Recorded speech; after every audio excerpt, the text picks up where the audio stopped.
ସରପଞ୍ଚ ନିର୍ବାଚନ ପାଇଁ ଯେତେବେଳେ ଉଆସରେ ଲୋକଙ୍କ ଭିଡ଼ ଜମା ହୋଇଥିବ, ମା ଠାକୁରାଣୀ କହିବେ ଯା ଜୀବନ ବସ୍ ଏବଂ ସେ କହିବେ ଯାଇ ସେହି ସିଂହାସନ ଚୌକିରେ ବସ୍, ଯେଉଁଟା ମା ଠାକୁରାଣୀଙ୍କର। ଏବଂ ଜୀବନ ମଧ୍ୟ ଖୁବ୍ ଖୁସିର ସହକାରେ ସମସ୍ତଙ୍କ ଉପସ୍ଥିତିରେ ଯାଇ ସେହି ସିଂହାସନରେ ବସିବେ ମା ଠାକୁରାଣୀଙ୍କ ଜାଗାରେ। ଏବଂ ଏହା ଦେଖି ପୂର୍ବୀ ବହୁତ ଖୁସି ହେଉଥିବେ ଏବଂ ତାପରେ ପବନ ଦୀପ ଲଗାଇବେ ଏବଂ ଥାଳିରେ ଦୀପଟି ନେଇ ଯାଉଥିବେ ଜୀବନଙ୍କ ଆଡ଼ୁ।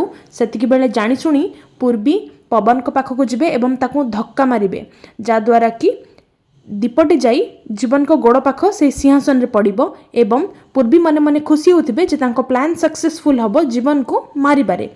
ଏହି ସବୁ ଜିନିଷ ଲକ୍ଷ୍ୟ କରୁଥିବେ ଏପଟେ ଜ୍ୟୋତି ପୂର୍ବୀଙ୍କ କାର୍ଯ୍ୟକଳାପ, ପୂର୍ବୀ ଯେଭଳି ଭାବେ ଯାଇ ପବନଙ୍କ ସହିତ ଧକ୍କା ହେବେ ଏବଂ ଅନ୍ୟାନ୍ୟ ସବୁ ଜିନିଷ ଯେଭଳି ଦୀପ ପଡ଼ିଯିବା, ତାପରେ ତାଙ୍କୁ ସନ୍ଦେହ ହେବ ଏବଂ ସେ ଜୋରରେ କହିବେ ସାନ ବାବୁ କହି ସେ ଜୀବନଙ୍କ ଆଡ଼କୁ ଦୌଡ଼ିଗଲା ବେଳେ ଦୀପଟିରୁ ନିଆଁ ଯାଇ ଲାଗିଯିବ ସିଂହାସନରେ, ଯେଉଁଠି ପୂର୍ବୀ କେମିକାଲ ପକାଇଥିବେ ଏବଂ ଦୁମ୍ କରି ନିଆଁ ଜଳିବ ଏବଂ ଜୀବନ ତା ଭିତରେ କ'ଣ ହେବେ। ଆପଣଙ୍କୁ କ'ଣ ଲାଗୁଛି ଦର୍ଶକ ବନ୍ଧୁ?